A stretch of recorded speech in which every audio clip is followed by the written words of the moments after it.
Before we begin today, I'd like to acknowledge that both the University of Calgary and the Calgary Police Service are located on the traditional territories of the peoples of Treaty 7, including the Blackfoot Confederacy, the Tsuut'ina Nation, and the Stoney Nakoda Nations, and that Calgary is also home to the Métis Nation of Alberta, Region 3.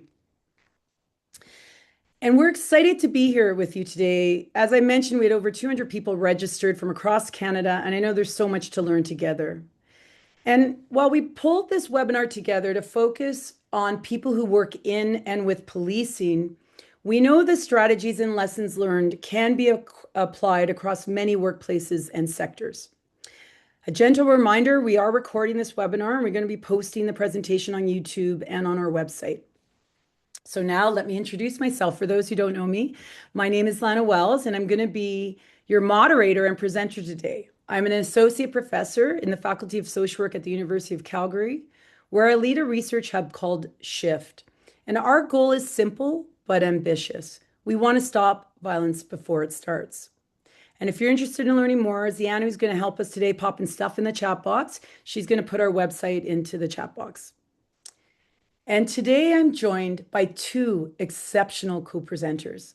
It's my privilege to introduce Elizabeth Dozois, our lead designer and facilitator for the Signal system, and Superintendent Nadine Wagner from the Calgary Police Service, who along with Sarah Rowe identified our research in 2019 and helped facilitate this partnership. I want to acknowledge Superintendent Wagner's leadership and tenacity. We would not be here without her. So to give you some context, over the past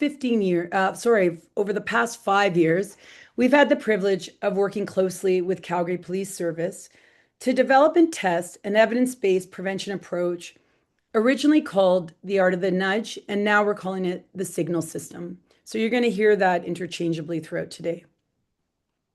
This work was made possible through support from the Public Health Agency of Canada and the significant staff time invested by the Calgary Police Service. Today, we're excited to share key features of the approach, the impact of the work, and what we've learned together that can be applied in other workplaces. What we're sharing today really reflects a collaborative and caring approach grounded in relationships, research, local knowledge, lived experience, and professional expertise. This initiative has only been possible because of the openness and leadership of people across the Calgary Police Service, along with the humility and curiosity of our research team. So I want to just take us to the agenda, and I want to explain how we're going to structure our time together. Nadine is going to start us off by speaking about the importance of enhancing culture within the Calgary Police Service. Elizabeth's going to give you a brief overview of the work we did with CPS and share some of the secret sauce of our approach. She's going to highlight 4 key strategies that guided our work. I will then follow with a high-level analysis of our evaluation findings, and then we'll return to Nadine for organizational learnings, and then we'll get to finish with questions and discussion. But if questions come up along the way, please feel free to add them into the Q&A section at the bottom of your Zoom screen, and we'll address them at the end of the presentation. And I also want to introduce Winta, who's here with us on behalf of SHIFT. She's going to provide tech support today. So if you run into any technical issues, as we did prior to starting the webinar, please feel free to reach out to her directly. All right, we're going to start with the objectives for our time together, because we know your time is limited and policing is deeply action-oriented. So we've designed this session to be practical, relevant, and immediately useful. By the end of the webinar, we're hoping you're going to walk away with some concrete ways to, 1, minimize defensiveness when talking about respect, equity, inclusion, and belonging. Number 2, cultivate buy-in instead of compliance, and Elizabeth's going to talk about that. And 3, translate psychological safety and belonging into clear, actionable steps that you can take daily. And also, we'll be sharing resources throughout the webinar. Now, I'd like to turn it over to Superintendent Wagner, who will share how she and the Calgary Police Service prepared to work in partnership with a research group from the University of Calgary to advance equity and inclusion through a culture change approach. Thanks, Nadine. Thanks, Lana, for the introduction, and hello, everyone, virtually. It is great to be here today to share CPS's journey on behalf of the service. And as Lana messaged, specifically my colleagues that are not here today, Staff Sergeant Sarah Rowe and Director Kim Asali. They have been on this journey with me since the inception with CPS, and without their brilliant minds and passion for safety and belonging, CPS wouldn't be where they are today. So I thought I would start by sharing a bit about CPS's history to anchor my contributions to the webinar today. A decade ago, we took bold steps at the Calgary Police Service to lead change, improve gender equity, build a stronger leadership pipeline through increased representation at every rank, and confront workplace harassment concerns head on.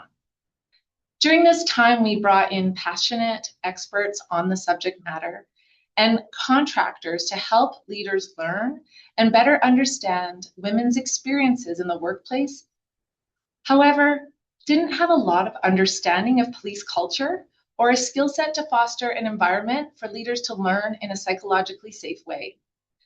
We also had tried several off-the-shelf training courses, but these approaches did not resonate with our organization.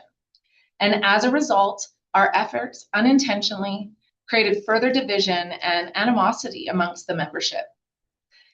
At the same time, more members were coming forward with serious workplace concerns, including public reports of harassment, sexual harassment, and not feeling our resolve to make systemic change. We also knew our reputation was at risk, and we were committed to protecting public trust and confidence of our police service. Employees closely watch senior leaders' responses as signals whether or not they should come forward with their concerns, and there was significant fallout and impact to our members in the workplace. These issues affected not only our reputation, but our employees' internal sense of trust and safety. Leaders at all levels admitted they were not prepared to handle disclosures. Some even resisted acknowledging harassment beyond rare severe cases. This stemmed from a belief that the workplace was generally a positive and safe place, and also from a cultural perspective where lower level behaviors had been normalized. We knew what we tried in the past had not worked, and we didn't necessarily have the capacity or internal expertise. So we looked for something that was different, something that engaged all our employees and made them a part of the conversation, made them a part of the solution. CPS totally understood our legal and OH&S responsibilities, ensuring clear expectations of code of conduct, safe disclosure paths, fair processes, strong safeguards, and clear, inclusive training. But often, we were only seeing things when they were at this extreme end of discourse and missing opportunities for early intervention and prevention. As leaders in the Calgary Police Service, we acknowledge a safe and respectful, inclusive workplace isn't optional. It's foundational to who we are and how we serve. We don't just enforce culture, we shape it through what we model, tolerate, and encourage. So 4 objectives became really clear in what we were looking to do. 1, we needed to build empathy and collectively recognize and acknowledge that people experience the same workplace differently. 2, we needed to create psychological safe spaces for employees to open their minds to learning, thinking, and influencing in a very different way. 3, we needed to equip leaders with the required skills to transform the shadow side of policing culture. And 4, and most of all, we need an approach that brought us together and not apart. So this partnership came at a very critical time for CPS and really helped to define our why. In 2019, we began to learn more about the relationship-focused approach, then called Art of the Nudge, now called the Signal System, and we recognized that they were offering something completely new and different from anything we had experienced. Their methodology offered a new perspective, one that emphasized learning through relationship, empathy, behavioral insights, and the application of easy practical strategies while meeting individuals and teams where they were at. We believed this approach could help CPS move forward in a way that truly resonated with our people, and we made a case for that partnership. We began to socialize this initiative through existing relationships and amongst the executive leaders by highlighting the evidence-based research and that it was aligned with our organizational goals of equity, psychological safety, and healthy workplaces. The idea is simple and powerful. It's purposeful actions that can shift behavior and culture. The idea of a nudge is about small, intentional interventions that can shift behaviors by reframing unhealthy practices for leaders and work areas that can really have meaningful change. So as we continue, CPS could really align ourselves with this partnership because it was research informed and a human approach. There was co-creation of training material that would be accepted by the membership. It was courageous and did not shame or blame our employees as they learned, and focused on culture, not just compliance. This partnership fostered a lot of hope for CPS, and because of it, this approach and our partnership reflects the humility and commitment to learning together. Leaders have much more clarity of the role they play in fostering safety and belonging, and they feel equipped now to approach these conversations in meaningful ways. And Elizabeth is going to go way deeper in that understanding in the coming slides. But just before I turn it over to her, I will conclude that and say that our partnership reminds us that meaningful culture change really doesn't happen all at once, but it can happen. And it's through every single interaction, one team, and one nudge at a time. So over to you. Thanks, Elizabeth. Thank you, Nadine, and welcome everybody. It's so great to have this opportunity to share what we've done. We've been working with CPS for a little over 5 years now. It's been an extraordinary partnership. We've learned a lot, and I'm excited to share some of that with you. We are going to focus on one particular area, culture and social norms today. But I wanted to give you a quick sense of the bigger picture, just so you have some context for where this fit in the overall picture of things that we did. So when we first came into CPS, leadership had two streams of work that they were kind of interested in us supporting them in. One was around sexual and gender harassment. And so we did a bunch of structural and policy work. I won't go into all the details there. We also designed and delivered sexual harassment training that was specific to policing.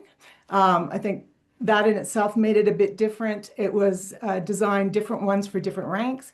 But the other thing is that it was a two-part session, and the first part focused on prevention. So often we just talk about addressing harassment. We don't work on the prevention side. So there was a whole session on how do you build the types of workplace cultures where this is less likely to happen, where harassment is not likely to happen.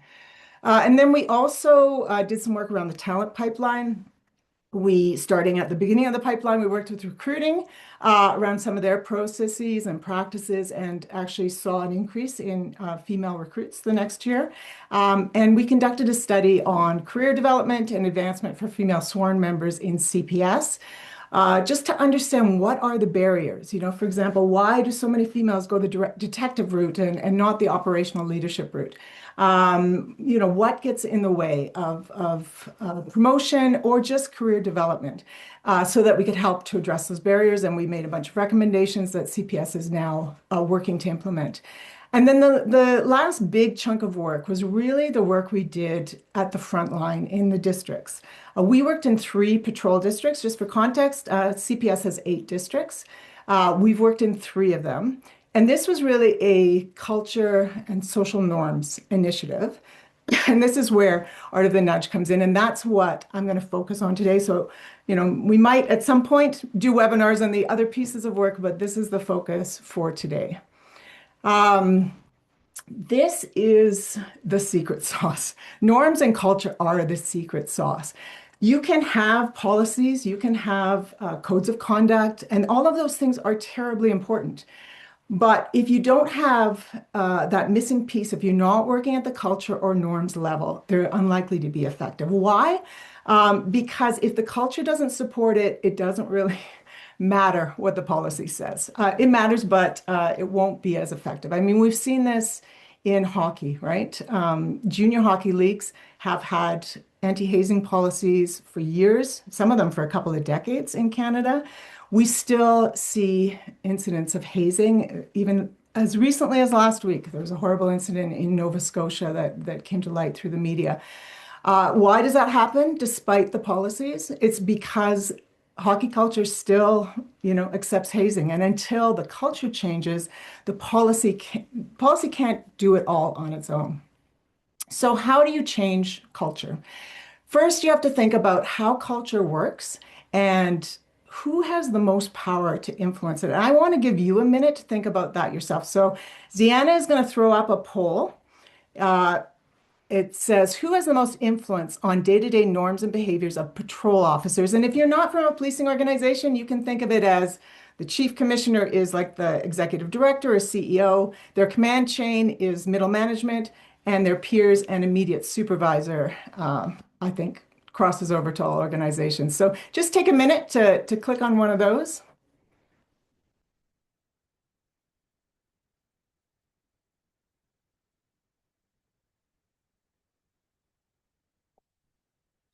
And we'll see. I'm not seeing results. Are results coming up on the screen? No? Oh, there we go. Yes. The chief or commissioner, the command chain, super important.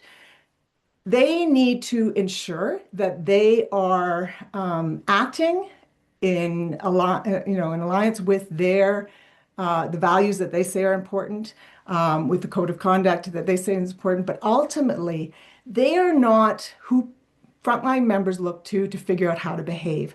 In the social norms research, we hear about something called a reference group. That's the group that we look to figure out how we should behave. And for frontline officers, that group is largely their peers and their immediate supervisor. We heard this all the time in CPS that sergeants are the most influential rank. And that's because they have the most influence, the most power to really set the norms, the culture, to drive performance in that workplace. Thanks, Sienna. I'm just going to close this. So given that, while policies, codes of conducts, while exec needs to set the tone, all those top-down things are important.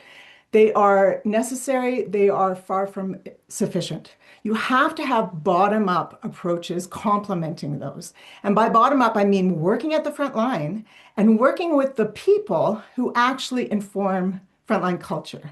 And anybody that's worked in a big organization, even if it's not policing, knows that executive culture is kind of worlds away from frontline culture. They are two different worlds. So it's the people that really have the power to influence the frontline culture that you need to engage. So how do you change culture? Well, research shows that behaviors are socially contagious. And when you think about how we figure out what's normal, what's normative, we look to see what other people are doing. And then we say, okay, I guess that's what this group expects or what this group does. So we're looking to those behaviors.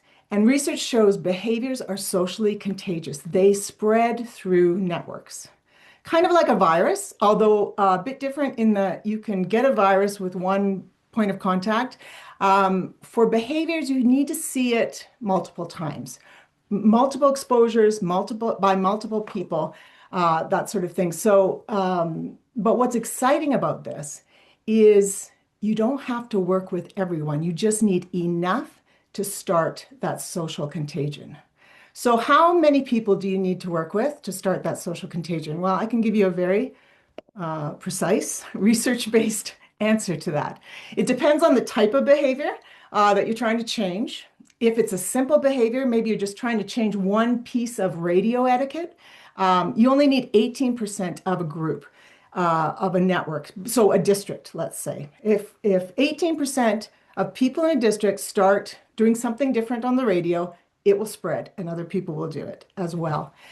When there is social risk attached to a behavior, then it requires more. More exposures. People need to see that happen from more people, and the reason is they need to know that it's safe for them to do it. They need somebody else to take the risk. And when they see that, oh, okay, that guy or that woman did it, and they were okay, then they'll be more likely to pick up the behavior. Our instinct is, you see the big section in the middle there, the early majority, the late majority. Our instinct often is to go straight to them. And researchers have known since the 60s that that doesn't work. And marketers use this all the time. They don't go to the majority because the majority will not pick it up until they have what's called social proof, until they see that, oh, this is going to be okay for me. So you need those early adopters. And in the context of policing and the context of patrol districts, those early adopters are the people who have social capital, who have the confidence, the status. They might not even be senior constables, but they're liked, they're respected, they're trusted.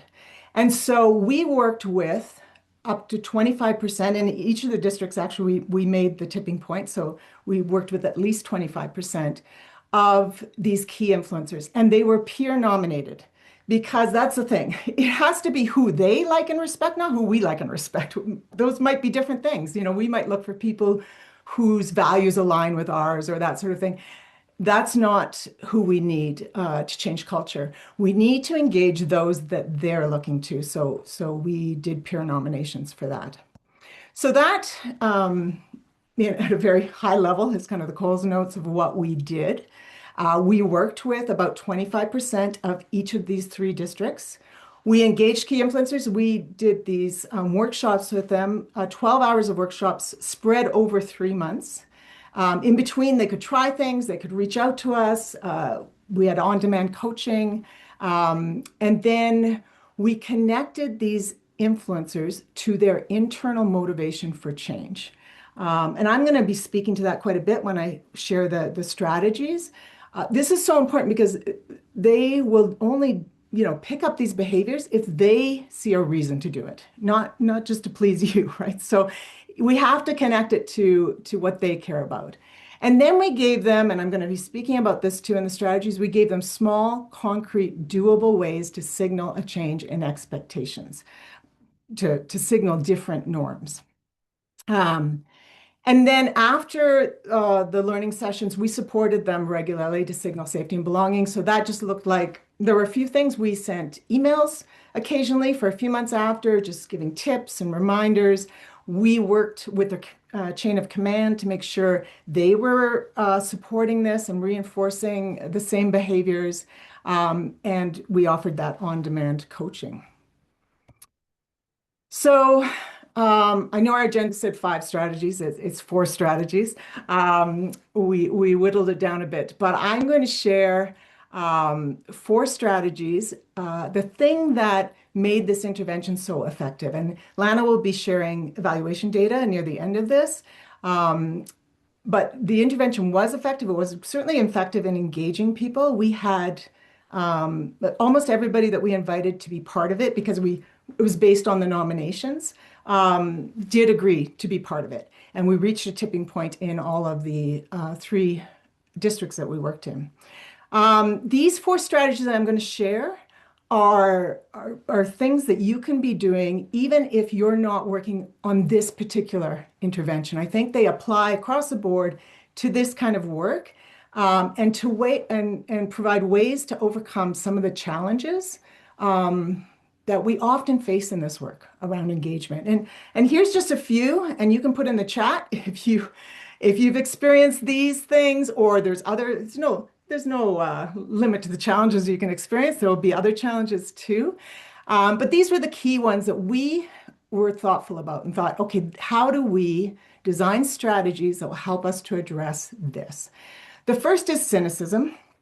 It's sort of, first of all, I think cops have seen a lot. And so there is sometimes higher levels of cynicism among cops, but also they've seen respectful workplace initiatives kind of come and go and come and go. And sometimes, as Nadine mentioned earlier, sometimes they actually backfired, or they didn't achieve the results they wanted.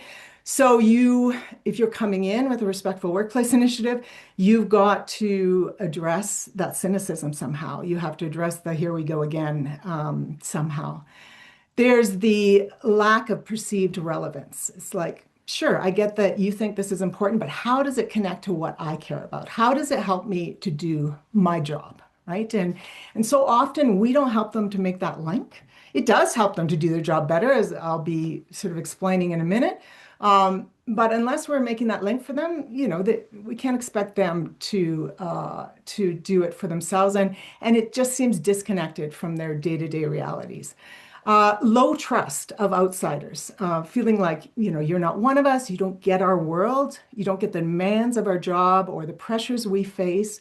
And just to note that outsiders aren't just those who come from outside the organization like we did. You're an outsider sometimes if you're just even from outside the district. You're certainly an outsider if you're coming from exec and you haven't built those relationships frontline, even though you're sworn potentially, even though you're a sworn member, excuse me. Patrol officers will say, well, they haven't been on the street for 10, 15 years, so they don't get the realities now. Civilians can feel like outsiders. So there's very low trust there that you have to be able to address. And then the fourth sort of challenge that we wanted to address is that often ideas like equity, respect, inclusion, they're just too abstract. We need to give them concrete, practical ways to embody those ideas. Otherwise, it just feels remote and academic. And one of the things I love about police, and I have loved my 5 years with CPS, is that they're good with operational details. You give them something to do, they do it. But it's sort of like, well, that sounds good, but what do we actually do? What does this actually mean? Just tell me what to do. So there are no end of challenges, but the 4 strategies we'll explore now will give you some ways to address these concerns and promote engagement. And as I said, they're tested. And Lana will be sharing some of the evaluation data with you at the end of the session, but we did have great engagement. And I should say, if I didn't already, anybody that engaged with us volunteered to do that. They were not voluntold. That was part of our research agreement, our ethics through the University of Calgary. So these were volunteers that worked with us.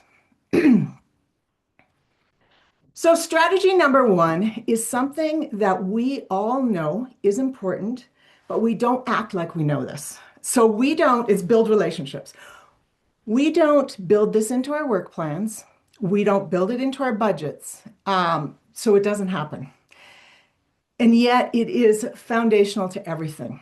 You have to invest the time up front, and it might feel like, oh, we can't take that time.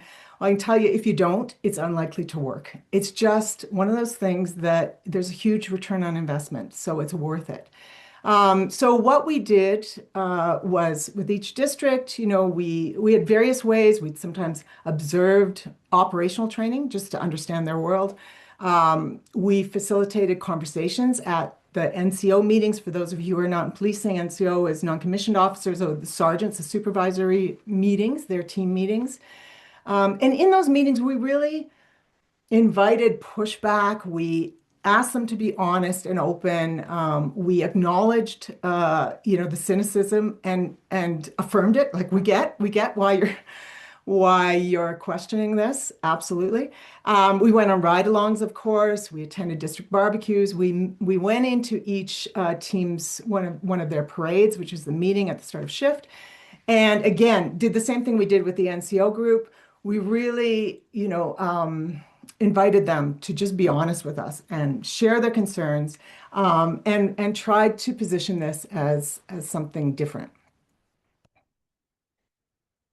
The benefits of building relationships, I'm sure you know, but First of all, it builds credibility and trust. In policing, credibility is earned. It's not given. So you have to earn it by showing up ready to learn, that kind of orientation where you want to learn, you want to understand the world, excuse me, rather than judging, by handling challenges with grace and humor, and acknowledging acknowledging the real barriers that teams face. Oh, skipped ahead. There we go.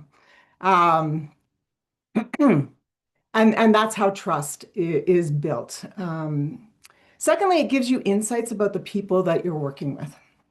You have to understand their world, their fears, their challenges, their priorities, and what they care about if you really hope to connect with them. And third, it allows you to customize the materials. This is so important. Policing is a pretty unique profession. You can't just take what worked for accountants and throw it into policing. And when you customize the materials, and you're using their language, their realities, their scenarios, then it feels like, oh, this is for us. This is like, they get us. They're not trying to tell us to do something that doesn't work in our world. So it's critically important. I meant to say at the start of this that we're going to pause for questions after this section before Lana goes into the evaluation. So if you have questions as I'm going along, please use that Q&A function to put your questions in that, and Lana will get them, and then if we have a lot, she'll just kind of prioritize for when we have a bit of time to answer questions. So throw them in there as you're thinking. Don't put them in the chat, put them in the Q&A. The second strategy is frame to engage. So you need to frame your initiative in ways that will reduce resistance and trigger internal motivation. If your initiative comes across as a little bit judgy, even if that's not what you intend, but it's just, we're going to teach you how to fix yourselves, it's just not going to fly. It makes people defensive, and defensiveness is one of the quickest ways to shut down learning. Similarly, if things feel disconnected from what they care about, they'll be dismissed. So you need to find a way to connect to their internal motivation. Because ultimately, if you want to shift culture, the motivation has to come from within. So this is another thing we don't put into our work plans or budgets. We spent a lot of time figuring out how to frame our work. And, that was important because while gender equity and violence prevention were important and by violence prevention, I'm talking about a large spectrum here, right? I'm talking about incivility, aggressiveness, bullying, and harassment, sort of the whole spectrum. Executives certainly cared about gender equity and prevention. Frontline didn't necessarily see those as problems. We cared about healthy masculinities. Again, that's not a thing that frontline policing, police officers are thinking about. So those were our concerns. Their concerns were team performance, physical safety, huge concern, individual well-being, and employee engagement. So we had to figure out, where's that sweet spot? Where is the overlap between what we care about and what they care about, where we can find sort of a way to frame this? And I just want to give you a minute to think about this. And you can put your ideas in the chat.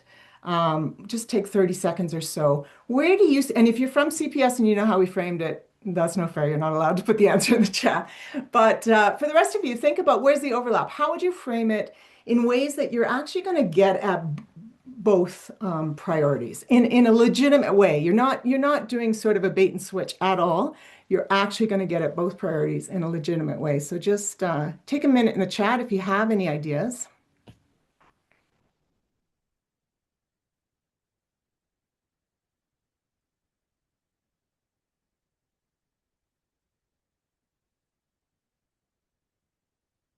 Are you stumped? Psychological safety and belonging. The priorities on the right side will lead to the results on the left. 100%. Yeah. That's great. Creating a healthy workplace helps fulfill these goals. Yeah, absolutely. That's great. Thank you. So, Yeah, very first answer, and all of these are being open about the parallels. Thank you. All of these are related, certainly. We ended up framing it around psychological safety and belonging. And even this phrasing sometimes had to be modified. In one of the districts, we used something else because this still seemed a bit, quote, soft. But let me just tell you what I mean by this first. By safety and belonging, we just mean a team climate where people feel accepted and connected, and where things like asking questions and admitting uncertainty and asking for help are safe and supported. When I would explain this to cops, I would say this isn't about coddling people. It's not about lowering standards. It's about creating optimal working conditions where people can excel. And there is a ton of research that shows that safety and belonging has a huge impact on all the things that they care about. So we would show them this slide and we would say, research shows that you have to have psychological safety and belonging to be able to have increased job performance, fewer sick days, increased team engagement and effort, increased mental health, increased resilience and stress management. Their jobs are stressful enough. There's so many people often on stress leave in policing organizations. This helps to address that. And anybody that's worked in a policing organization knows that you often hear it's not the operational stress that gets to us, it's the organizational stress. They have some control over that. They don't have all the control, but they do in their district. And how do you create an environment where that organizational stress goes away, at least at their level? Better physical health, better decision making, which is pretty important when you're a cop, and increased physical safety, which is kind of everything. Safety and belonging is associated with all the things they care about. I can't think of anybody who wouldn't care about at least one of these things.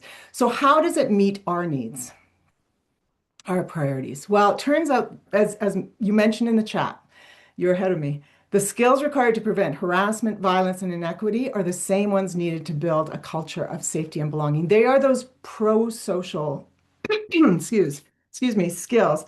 Pro-social just meaning the actions that build positive relationships and benefit the group.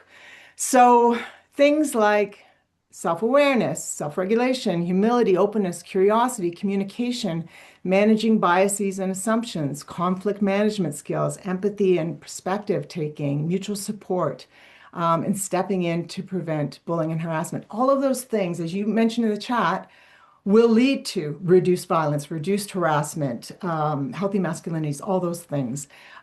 So it is a win-win, essentially. So we don't have to come in on an equity or violence prevention agenda. We can come in on a let's create the conditions where everybody's able to perform at their best, feel their best coming to work, and stay safe, and we can achieve the same thing. So it's the same skills, it's just a different door. But that door gives you access in a different way. The third strategy is to start with their priorities, not yours. Psychological safety and belonging was one part of the framing. The other way that we framed was to start with what they cared about specifically in their district. So I've mentioned the high level things, team performance, all those things. But then we also conducted consultations to find out what in your district do you want to see happen? What do you want to see changed? What could be improved? What's working well? There's 4 reasons to do this, I think. And the key one is, I should say first, this is how you really cultivate buy-in versus compliance. And that's what you want. Because compliance, people will find workarounds. You want them to buy into this and be internally motivated. So that's one of the first things that this helps you to do, is to trigger that internal motivation so that this can be sustained. And then it helps to mitigate cynicism. A lot of the cynicism, I think, comes from the idea that, oh, this is somebody's pet project. This is, this is yet another initiative that we're doing to, I don't know, let's say a tick box for the commission, or, there's that kind of cynicism. But you say, no, we're going to work with your priorities. This is what you want. This isn't what somebody else on high wants. And it really helps to mitigate that cynicism. It helps to leadership proof the change. By that, I just mean that in policing, the sort of command level, like inspectors at the district level, change pretty frequently every 2 or 3 years. And so you have to find a way to leadership proof the change because it's actually those constables that will stay more consistent. People change, districts and that sort of thing. But the vision can't, for the culture, can't live with the inspector. It has to live with the constables who remain there. So this is a way of leadership proofing the change. And then it certainly helps to build trust and demonstrate that you value them, right? When people feel heard, when they feel seen, they feel valued. When they feel valued, they will extend themselves for you. They will give you the benefit of the doubt. They will go way further with you. So to learn what they cared about, we conducted consultations, interviews, and surveys, and specifically focused on workplace dynamics. So not sort of operational dynamics, workplace dynamics, or not operational concerns. We shared the findings back with them. Too often, we conduct consultations and then nobody ever knows what happened with that. What did anybody even say? So we said, we are going to use what we learned from you to actually build our sessions. We're going to start with your priorities. And that helped to get over some of the cynicism around surveys because they're surveyed out. So we had relatively high response rates because we said, this isn't for exec. This isn't even for your inspector, although the inspectors all got great insights from these consultations. This is to design what we do with you. This is your project. And then we follow through on that. The consultations, resulted in different findings in different districts. Every culture is a bit different, but there were common priorities across the districts. Things like giving and receiving feedback was everywhere we went. Everybody wanted to get better at that. They wanted other people to get better at that. Accountability, work ethic, managing conflicts. All of these things there's so much to work with here from a violence prevention perspective. I'm going to give you just one example. The first one, giving and receiving feedback. And let's just think about what it takes to be able to receive feedback well. So when you get feedback, you are blasted with a threat response, usually, most of us, because somebody's telling you did something wrong or they want you to improve something. And so first of all, you need to be able to self-regulate. You need to be able to move through that in a way that you can still hear them. So self-regulation, important skill, violence prevention. Then you need to have that growth mindset, be humble enough to think that there might be something you could learn, which is kind of the opposite of the bravado that we sometimes see in police culture. And that idea that you should have it all figured out. So it's huge difference in culture when you have that growth mindset in most of your constables. And then you think, of the skills related to active listening so that you can actually take in what they're saying and clarify, because most of us are terrible communicators. So what they say might not even be what they mean. And you have to kind of work with them to understand what is the actual concern here. And then accountability. You need to follow through on changing whatever needs to change. So those are all violence prevention skills. But we're teaching them through the practice of giving and receiving feedback, which they're so motivated to learn. They're all on board to figure out those skills. So it just creates a different kind of dynamic when that's your starting point. The last strategy I want to share with you is make it doable and concrete. As I already said, words like respect or inclusion don't actually tell you what to do. So we built skills through realistic scenarios, and we created a list of 20 small, concrete actions to signal safety and belonging. You'll remember at the beginning I talked about social contagion. We need to see these small signals constantly, and then we go, okay, this is what's normative here. So we needed to give them, like, tell them exactly what they could be doing, what we wanted, not we, but based on their priorities, what they wanted to see in their district. And we're going to share, we developed these 20 signals for each of the ranks because they're different somewhat at each rank based on your responsibility. Ziana is going to pop a link in the chat that will share the constable ones with you, a PDF of there were 20 signals. I'm just going to share 5 of them. And as I'm going through this, just think about, okay, here's the action, but what does it signal? Because it's what it signals that is what changes culture.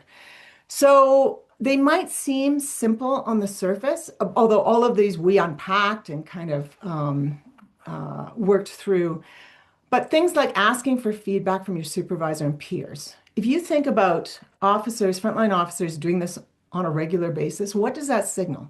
It signals humility. I don't have it all worked out. I'm growing. I'm still learning.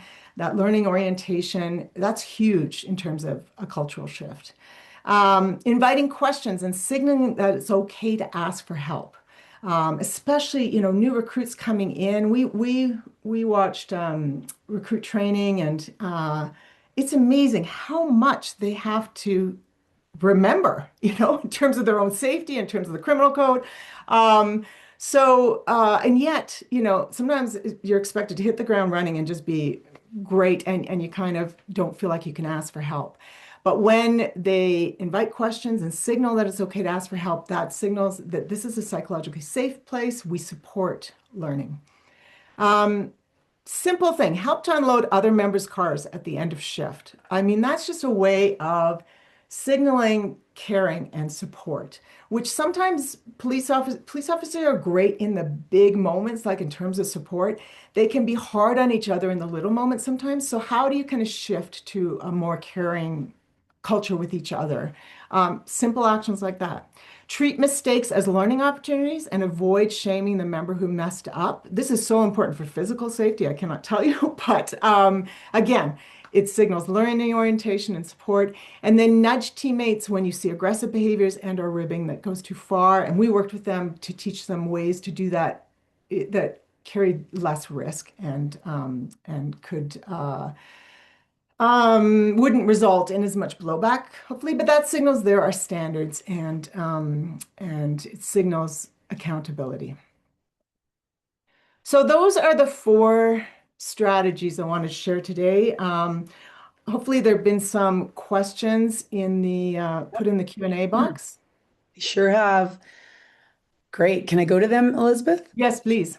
Wonderful. So one of the first questions which we often get is, what was the process for peer nominating the influencers? And to follow that up, someone asked, did you identify any bias when people were nominated in the districts? And just to clarify, confirm participation was optional. Right. Sorry, I just realized I got muted, so I might have missed the second half of that. But the nomination process was, when we worked with sergeants on this, we asked just in one of their parades, and we created a form, and it just said, please nominate 2 people from your team. They're in CPS, there are generally about 13 teams in a district, and 1 person from another team. And these should be people who are liked, trusted, and respected. Those were the only criteria, not people who, believed in gender equity or anything like that, just liked, trusted, and respected. And sorry, what was the second part of that question, Lana? So the second part is, did you identify any bias when people were nominated in the districts? And I remember attending one Sure session did. where you addressed that. It actually helped you build the materials and the content to address that. I wonder if you could share that story. I sure will. In the first district we worked in, no females were identified, which was fascinating. So the inspector kind of came to us and said, what do we do? Like, we have to add some females. And we said, we're going to honor the process. This is who they nominated. But what ended up happening worked out beautifully, because we got in the room, and at one point we kind of went, when they were saying that gender equity wasn't a problem, we said, look around the room, like no females were nominated. And they went, oh. And then what's interesting is after that, they, because it was successful and others were wanting to participate, they were our very first district, so word hadn't really spread. The inspector said, there are more people wanting to participate. Would you do another round? And so we did. We did more nominations and females were nominated. But yeah, there's absolutely biases. The point, though, like the purpose of this is to make sure you're getting people that they respect. And those people can be negative influencers sometimes. They can be taking people in the wrong direction, but those are people you want to work with because they're the ones with influence. But unfortunately, yes, you will have bias, but you can use that. I think the important thing is to still honor what they did, but then highlight because then they see the bias. It's not you telling them, right? That's right. You're able to surface the gender inequity.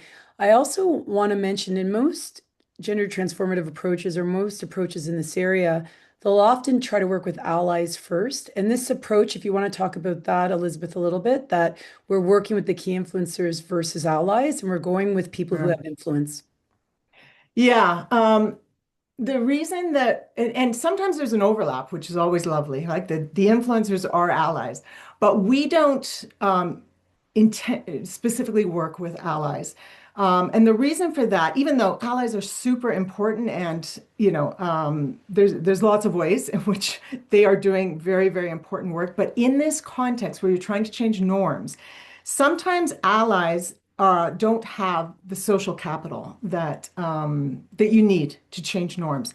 In fact, they're sometimes considered too, woke or whatever. And so they'll actually have the opposite effect that others don't relate to them. So you need people, who are doing this that are relatable, that are likable, liked and respected. So that isn't always necessarily allies. And it's more about them than who we would pick, I guess. The last question, there's a few more, but I think we're going to get to it through mine and Nadine's section. So Mhm. I'll just leave with one more question around managing conflict. Did you talk about internal or external as well? They were asking if you were clarifying conversation with clients, so the public work that police does. Mm. No, we did focus on workplace dynamics. That's sort of how that was the parameters of this project. Although when our evaluator Melissa Innes did follow-up interviews, people unprompted talked about how this affected how they dealt with the public. That they had more patience, that they weren't making the same types of assumptions sometimes. So I think for sure, and we were hoping it would have that ripple effect, but this really did focus on workplace dynamics. I think the same thing could be done. It would just be a different project, but a same norms thing could be done around external focused issues, I think that's possible, but it just wasn't what we did in this project. And I would just also offer anecdotally from the interviews, not only did they take it out to the workplace in terms of the public, but also into the home. Mhm. We had some anecdotal evidence that people were taking those skills into their interpersonal relationships, Mhm. which was great news. Mhm. Okay, Well, just you think about just receiving feedback. If you can receive feedback, what that does in yeah, terms of and give feedback totally. well. Yeah. Especially from your partner. Yeah. Yeah. Yeah. That's right. Okay, I think we're just going to move on because of time. Elizabeth, Yeah. I wonder if we can move to the evaluation findings. Thanks. And Mhm. I will get to some of those other questions through our content, but please keep adding questions in the Q&A. So we're going to shift to some high-level evaluation results. And as Elizabeth mentioned, I also want to thank Melissa Innes, who was our lead evaluator for the initiative. And while we're still in the process of finalizing our evaluation results, I'm going to share a few key highlights and just give you a bit of background. The project did receive ethics approval, like Elizabeth said. And so we obviously had to go through ethics. We have a research agreement, a data sharing agreement. And we had 152 members volunteer to be key influencers throughout the districts and areas. And then we had 117 agree to participate in the evaluation. So you may notice the numbers a little higher than what Elizabeth shared earlier because we did have an opportunity to introduce a lighter version to two other areas. And so we're combining some of the research results for you today. So, what were our methods? Well, we did feedback forms after every learning session, and then we did a follow-up interviews and survey 6 months post the intervention because we really wanted to know if the learning was sustained, if behavior change was sustained, if it had impact 6 months out. So, overall, research participants did report significant gains in awareness, skills, and confidence. And I'm going to go through a few numbers with you shortly. And they did understand psychological safety and belonging, bias, inclusion related workplace dynamics. And just as we were talking about earlier, even learning the ability to self regulate, which is so key to violence prevention, model pro social behaviors, right? When we model them, that says that behavior is not okay here, and then effectively disrupt problematic behavior because there's a lot that goes into when somebody steps in as a bystander or upstander, making good choices in that moment, making sure they're safe. It takes a lot of courage, especially in an environment that doesn't necessarily enable that behavior. And so we found members didn't just enjoy the sessions, they were learning and applying the strategies to prevent violence and signal pro-social norms. And so, in short, participants just didn't learn new ideas, they changed how they started to show up at work. And as you can see on the screen, and I'll read these, there's a few quotes that we wanted to share. And forgive my voice, sorry, everybody, I have a cold.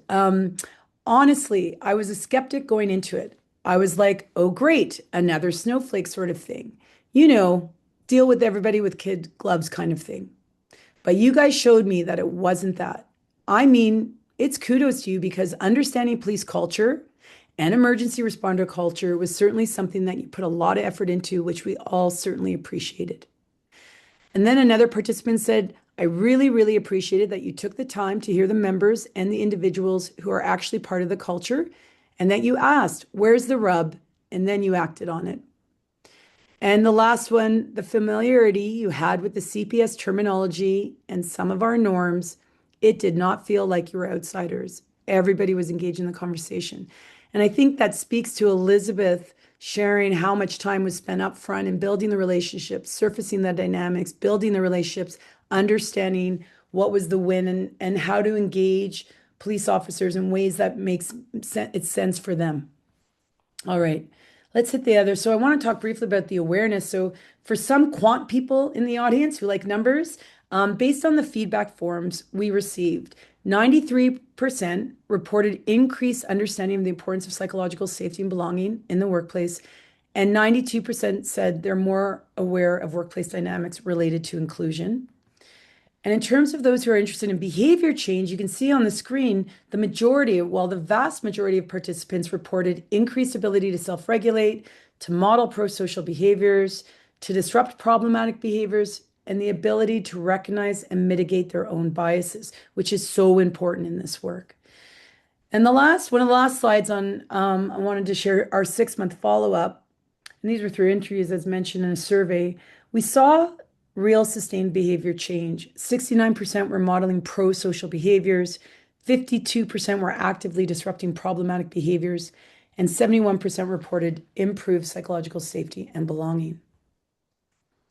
So that's pretty good for anyone who does evaluation in this area. We hit some very good results. But the last area I want to share is really and highlight is really about culture change because that's what we're all here and that's what we're all interested in.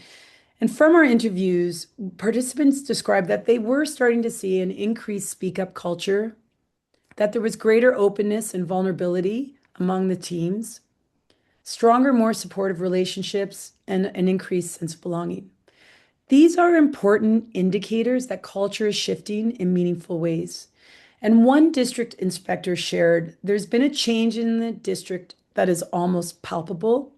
Not only did our folks value the training, they actually used the tools, which for cops is just about unheard of.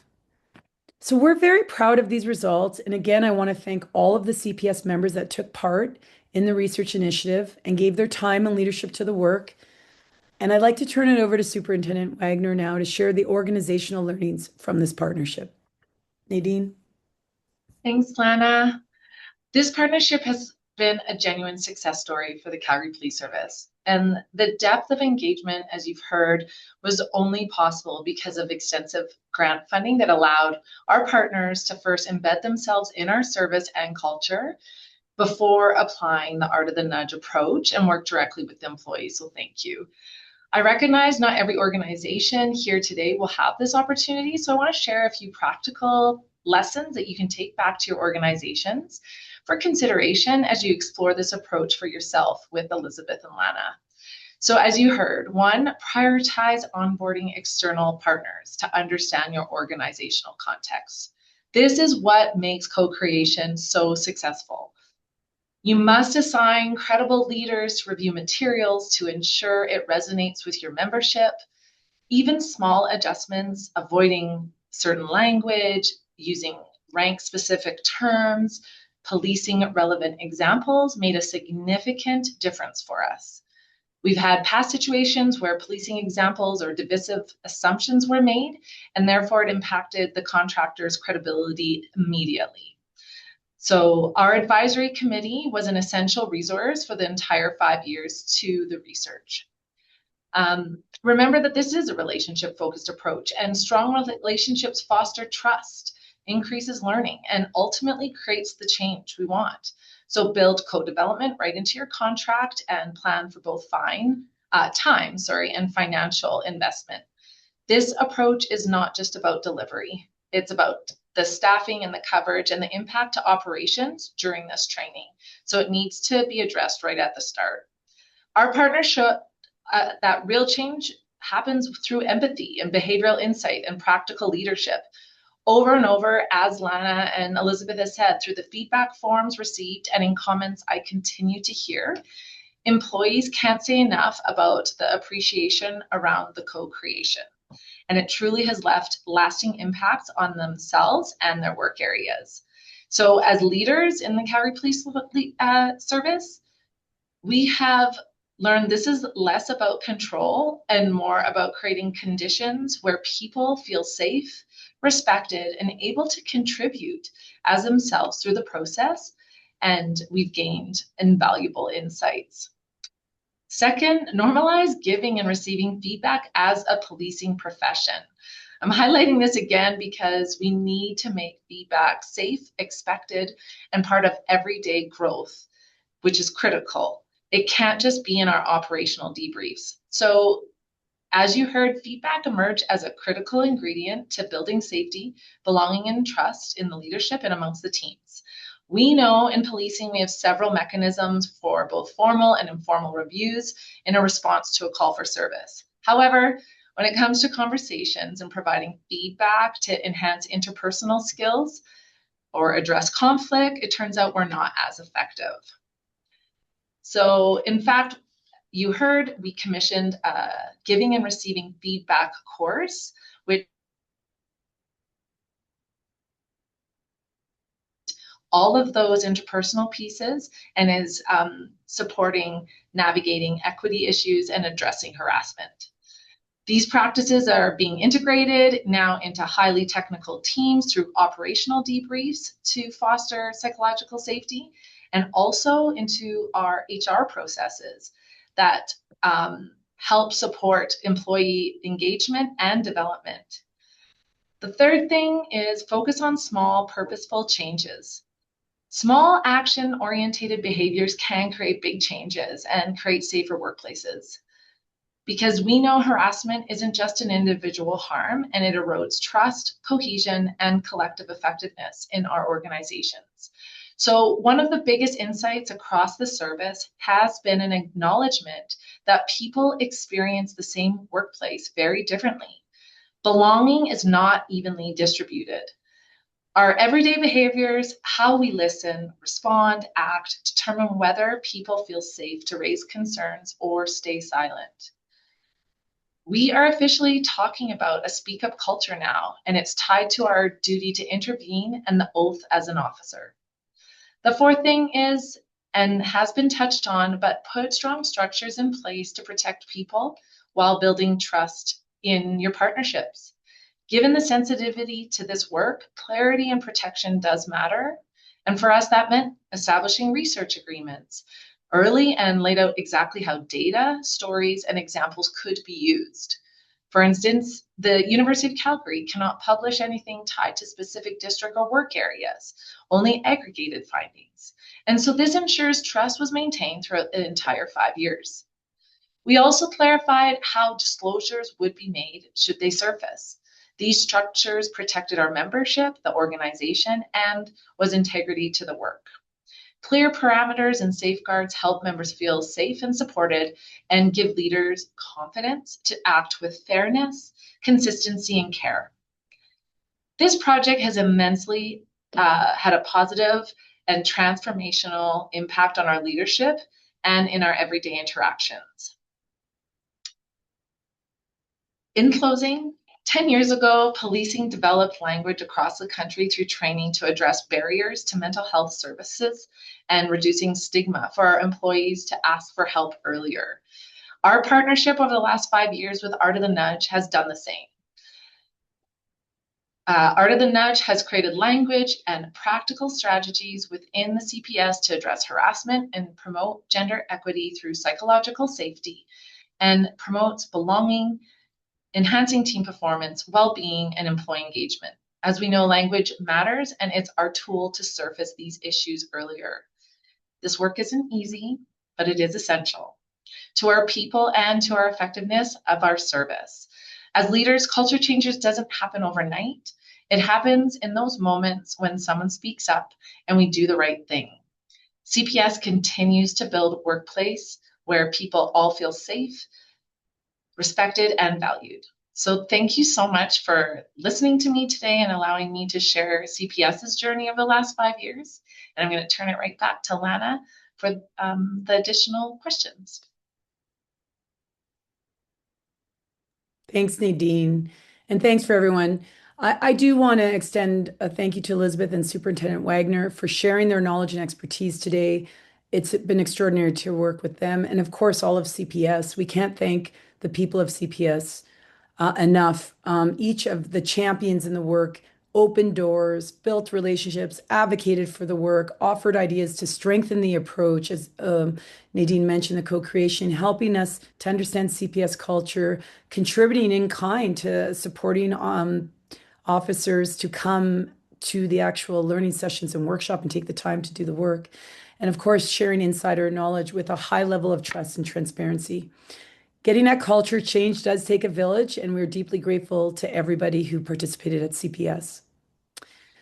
So we piqued some of your interest. We're about to head into the questions. We do have a small and mighty team, and if you're interested in learning more, we're going to put in Elizabeth's contact into the chat box if you want to reach out to her. There's also shift.training@ucalgary.ca. We can support organizations that are at different stages of this work. So if you're interested in learning more, you can also scope that QR code. We want to thank you for joining us today. We know how busy everyone is and appreciate you showing up to listen and learn alongside us. And now we'd love to turn it over to you. We do have some questions which I'll go through in the chat box, but we have questions for you. Now that you've heard about our approach and the impact, we would love to hear about some questions for you.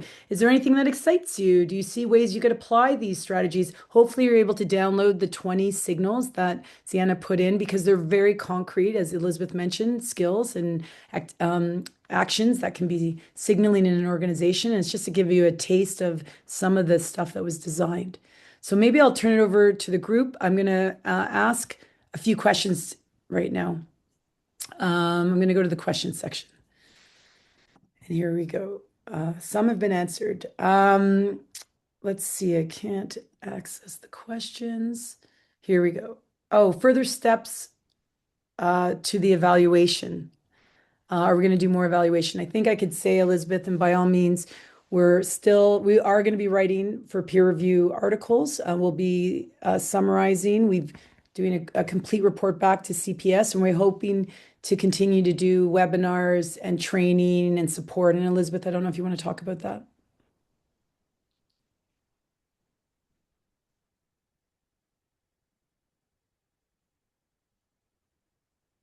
There we go. Sorry about that. We are wanting to we're actually testing this now in a different environment as well in tourism. And we will continue to evaluate. And we would like to, it'd be really interesting to us to try to test some of these things in a different policing environment and, see how it translates. I think a lot of the R&D has been done in terms of the upfront work to really tailor this to policing in Canada. But then we would spend some time, even with things we've already developed, to make sure we're adapting it for, specific services and specific districts within those services. And to be able to have an opportunity to test some of that would be amazing. Absolutely. Yeah, and I think one of the questions was, how can these initiatives be spread between city and levels of police services? So I would say if you click on that website, you connect with Elizabeth directly or the DV training, we can explore that with those who are interested in how to spread it, which would be We great. did on that with that QR code on the police page of SHIFT's website, there are a number of options in terms of some of the things that we offer. And one of them is a more in-depth training for people who are trying to do this kind of work themselves. So not the direct training we do with frontline officers, but the training that we do, we could do potentially with people that are from, an office of, respectful workplace officer, that kind of thing too, to Mhm. give you a bit more insight. This was just a bit of a drive-by. It's great. Nadine, I'm going to put this question to you if you're okay. Did you find these action items were weaponized, as in using these phrases in complaints to support their claim they were harassed or neglect of psychological safety? So were people weaponizing what they were learning through the process? Not that I'm aware of. I think it's a very good question. I would like to remind just the process that often the nudges were co-created with the workplaces, like facilitated by Elizabeth. So they were often already familiar with it, and they were almost, Elizabeth, help me if I'm off track, but they agreed almost as a definition on what it meant and like the action to it. So it was whatever language they chose to use to like highlight maybe something that wasn't what they wanted their new cultural norms to be, then they would raise it in a way that was with empathy and understanding, so that people would just cue in that, oh, maybe I've crossed the line there in a comment or something like that. Elizabeth, do you want to add on? The only thing I would add is I didn't hear of this being weaponized, but I certainly heard about the idea of bullying and harassment itself being weaponized in the service, in that people who are being performance managed, for example, would claim, "Oh, I'm being bullied," and we actually that was one of the things that we brought sort of up the chain and said, this is actually a barrier to. In this case, I was talking with staff sergeants, to staff sergeants holding people accountable, to sergeants holding, just because of the way that would work. So it is something that I know the service recognizes as, a potential, it's an unintended consequence sometimes that people can weaponize bullying and harassment, for example. And one of the handouts we did as soon as we heard about this was we did a one pager on what bullying is and is not.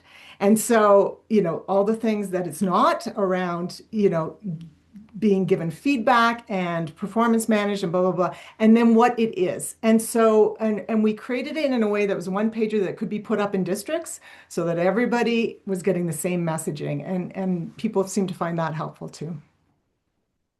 Thanks. There's a great question. Show me the money is my answer. Uh, from a longitudinal evaluation perspective, which is always the dream. Yeah, no kidding. And boy, we'd love to hit a tipping point across the organization. We were funded from Public Health Agency Canada, which a big shout out to them, for 4 years to be able to keep adapting the intervention and going. But has there been any thought or action built into the program that is able to track the participants that you work directly with and the movement into formal leader positions. Because you're absolutely right. Not only formal, they move constantly. And so we know there's key influencers all over, not just from those districts that we worked with, but they're all over the organization. Obviously, recognizing that leadership is both formal and informal, getting the right people into those early career formal leadership positions is very important. Has this been a success in doing that? So Yeah, I mean, yeah, that is the dream to be able to track it. What I would say is that that became part of our framing because, and I didn't mention that part, but this really was for constables in like leadership development. If they ever did want to apply for promotion, all of the skills we were teaching are the same skills you need to manage a team, right? And I think so often in policing, sergeants get a ton of operational training. They know how to run calls.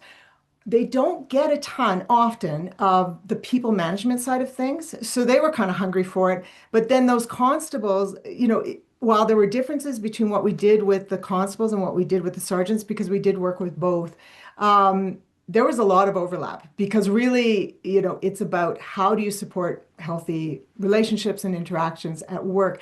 So I would guess that a lot of those people that joined us, they're already the informal leaders. My guess is they would apply for promotion, and this would give them some of the skills and language to probably be more successful, but we haven't tracked that. It'd be a great thing to it would track. be great. Yeah, we need another 5 years to get tipping point, organizational tipping point, Yeah. or organizational indicators, because we did try early on to get some questions in different surveys to see the impact. And you're right, and even having a comparable. So that just takes more dollars from research to do Mhm. that. And can I just say, Lana, that because I don't want to give people the wrong idea, like we weren't doing 5 years of these three districts.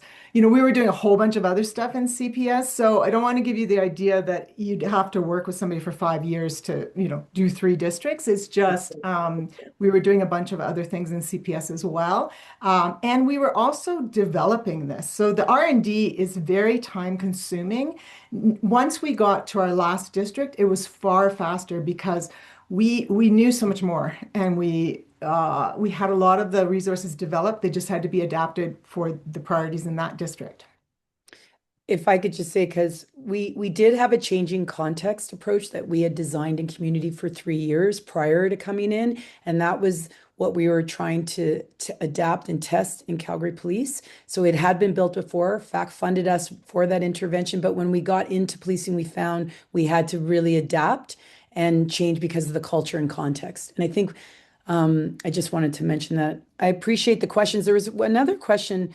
What strategies did you use to sustain momentum? And I wonder if Nadine can start off that and move to Elizabeth.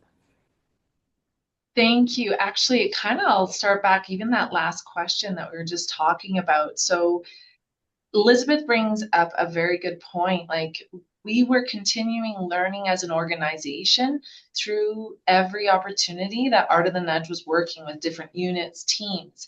And then it gave us another like offshoot to work in parallel almost. So during this time, the service was also increasing and redeveloping their leadership competencies. And a lot of them were aligned with those skills that we need our leaders to have for psychological safety, inclusion, respect, and safety overall.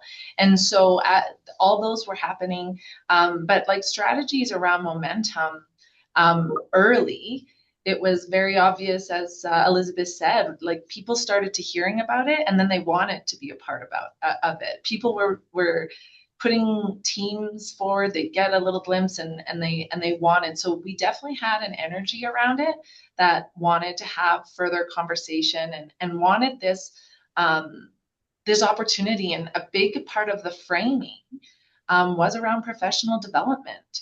And this was a gift